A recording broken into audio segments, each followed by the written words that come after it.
Hello বন্ধুরা, এটা দেখুন রাজারহাট নিউটাউনের সর্বজনীন দুর্গা উৎসব পুজো কমিটি থেকে করছে। এই পুজোটা গত 4 বছর ধরে শুরু হয়েছে, কিন্তু 4 বছরই খুব ভালো পুজো এনারা করেন। একদম মানে ভালো ভালো থিমের পুজো হয় আর প্রচণ্ড ভিড় হয়। আপনার এখানে শুরু হয়ে গেছে প্রায়, এই দেখুন বৃষ্টি পড়ছে, বৃষ্টি তো লোক এইটার জন্য কোনো কিছু মনেই করছে না। বৃষ্টি উপেক্ষা করো, এখন বাজে রাত 11:30, তাও লোকে বেরিয়ে পড়ছে, ভাবছে কাছাকাছির লোক সবাই ভাবছে দেখিনি, কারণ কি ভিড় হলে আর দেখতে পাওয়া যাবে না। প্রচণ্ড ভিড় হয়, প্রচণ্ড লাইন পড়ে, সেই জন্য যত লোকাল লোক আছে রাত্রি 11টা 11:30 বৃষ্টি পড়া সত্ত্বেও বেরিয়ে পড়েছে।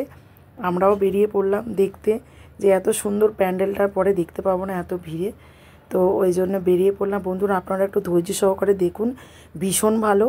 আর যদি পারেন সবাইকে নিয়ে চলে আসুন, তৃতীয়ার আগে দেখে নিন, তাহলে একটু ভিড়টা কম পাবেন। শনি রোববার রাত্রির আগে আসুন, ভিড়টা কম হবে। এবং এখানে বিশাল বড় মেলা হয়েছে, আর প্যান্ডেল তো অসাধারণ, দেখার মতন। এটার হচ্ছে আপনার মেনলি এরা মানে থিমটা করেছে বুদ্ধর জন্ম, বুদ্ধ শহর, বুদ্ধ গ্রাম, ওনাকে নিয়ে পুরো থিমটা তৈরি। এবং টেরাকোটারও কিছু মূর্তি রয়েছে, আর খুব সুন্দর করে সাজানো। একটা মা দুর্গার কথা তো আর বলারই কিছু নেই। তবে এই দুর্গা মা পুজোর জন্য নয়, দুর্গা মা সাজানোর। আর মা দুর্গা তো পটে ছোট দুর্গা আসবে, দুর্গা মাতার ওপরে তো এখন আমাদের যাওয়ার অনুমতি নেই, তো বাইরে থেকেই ছবি তোলা হলো। মানে ভেতরে প্রবেশ করতে পারবেন, কিন্তু ঠাকুরের দালানের ওপরটা উঠতে পারবেন না।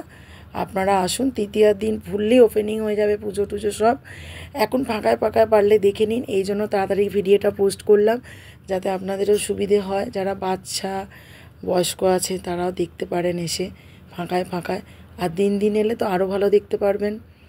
এবং নিউ টাউনটা তো ভীষণ সাজানো শহর, এখানে দিনের বেলায় এসে ঠাকুর দেখে মেলা ঘুরে খাওয়া দাওয়া করে সারা দিনের আনন্দ নিয়ে আপনারা যেতে পারবেন। সবাই মিলে আসুন এবং দেখুন। আমার তো ভীষণ ভালো লেগেছে, যেহেতু আমাদের কাছাকাছি আমরা বলছি, কিন্তু 4 বছর ধরে এখানে মেলা হয় এবং প্যান্ডেলও হয় খুব সুন্দর। প্রতি বছরে কিছু নতুনত্ব করার চেষ্টা করা হয় এখানে, তো সেই জন্য ভালোই লাগবে আশা করি। আর সমস্ত কিছু এই শিল্পীদের আর্ট এখানে এলেই দেখতে পারবেন, খুব সুন্দর করেছে। সবাই আসুন, দেখে যান মন প্রাণ ভরে। আর এই পুজোর কটা দিন তো সবাই মিলে একসাথে আনন্দ করার একটা আলাদা মজা। সবাই বাড়ির ফ্যামিলি নিয়ে খাওয়া দাওয়া, ঘোরা, সবাই নতুন জামা কাপড় পরে একসাথে যাওয়া, এটা একটা মা দুর্গার আশীর্বাদেই হয় আমাদের। আর প্রতি বছর মা দুর্গায় 5টা দিন আমাদের গরিব বড়লোক সব ভেদাভেদ ভুলে আমরা সবাই মিলিত হই এবং সবাই মিলে খুব আনন্দ মজা করি। আবার দশমীর পরের দিন আমাদের তো ভীষণ মন খারাপ হয়ে যায়, মা আমাদের ছেড়ে চলে যান, মেনে নিতে হয়।